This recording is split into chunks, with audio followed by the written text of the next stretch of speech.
क्या आपने एक बात गौर की है?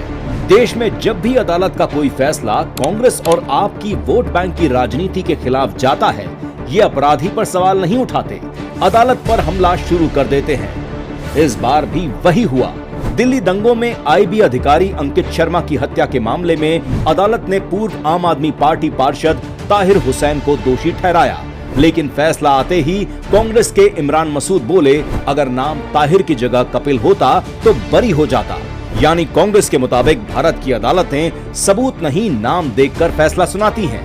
ये सिर्फ एक बयान नहीं, भारत की न्यायपालिका का खुला अपमान है। लेकिन इस कहानी की शुरुआत अदालत के फैसले से नहीं हुई थी, शुरुआत हुई थी एक झूठ से। 2020 में पूरे देश में यह झूठ फैलाया गया कि सीएए भारत के मुसलमानों की नागरिकता छीन लेगा, जबकि सच्चाई बिल्कुल अलग थी। सीएए का भारतीय मुसलमानों की नागरिकता से कोई संबंध ही नहीं था।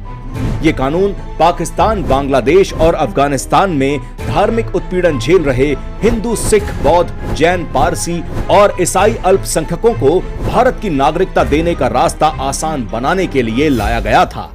लेकिन झूठ फैलाया गया, डर फैलाया गया और फिर दिल्ली को हिंसा की आग में झोंक दिया गया। अदालत के रिकॉर्ड और जांच के अनुसार यह हिंसा अचानक नहीं भड़की थी, इसकी तैयारी पहले से की गई थी। ताहिर हुसैन उन लोगों में से एक था जिसकी भूमिका अदालत ने गंभीर पाई। उसके घर की छत हिंसा का अड्डा बन चुकी थी। वहां पत्थरों का जखीरा था, पेट्रोल बम थे, एसिड पैकेट थे।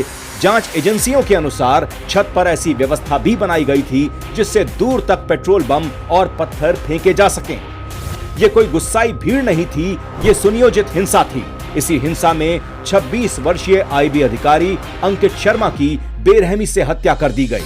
25 फरवरी 2020 को वो घर से निकले, लेकिन कभी वापस नहीं लौटे।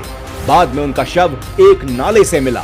महीनों चली सुनवाई के बाद अदालत ने गवाहों की गवाही, CCTV footage, mobile record, forensic report और अन्य सबूतों की जांच की और फिर साफ कहा, अपराध संदेह से परे साबित हुआ। लेकिन अदालत ने जहां सबूत देखे, वहीं कांग्रेस ने सिर्फ वोट बैंक देखा। इमरान मसूद कहते हैं, अगर नाम कपिल होता तो बरी हो जाता। यानी अदालत गलत है, लेकिन कांग्रेस सही है। और सिर्फ कांग्रेस ही नहीं, आम आदमी पार्टी भी अपने पूर्व पार्षद के बचाव में उतर आई। आपके नेता अमानतुल्लाह खान कहते हैं, ताहिर को इंसाफ नहीं मिला। सोचिए, एक पूर्व आप पार्षद जिसे अदालत हत्या के मामले में दोषी ठहरा चुकी है, उसके लिए कांग्रेस भी लड़ रही है, आप भी आंसू बहा रही है। आखिर क्यों? क्योंकि इनके लिए सबूत से बड़ा वोट बैंक है। आज ये लोग अदालत द्वारा दोषी ठहराए गए व्यक्ति को मासूम साबित करने में लगे हैं। कल किसी और अपराधी को राजनीतिक पीड़ित बता देंगे। यही इनकी राजनीति है। याद रखिए, अपराधी सिर्फ हिंसा करता है, लेकिन उसका बचाव करने वाले नेता हिंसा को वैधता देते हैं। ये सिर्फ अपराधी का बचाव नहीं करते, ये अदालत पर सवाल उठाते हैं, जांच एजेंसियों पर सवाल उठाते हैं और धीरे धीरे देश की न्याय व्यवस्था पर लोगों का भरोसा तोड़ने की कोशिश करते हैं।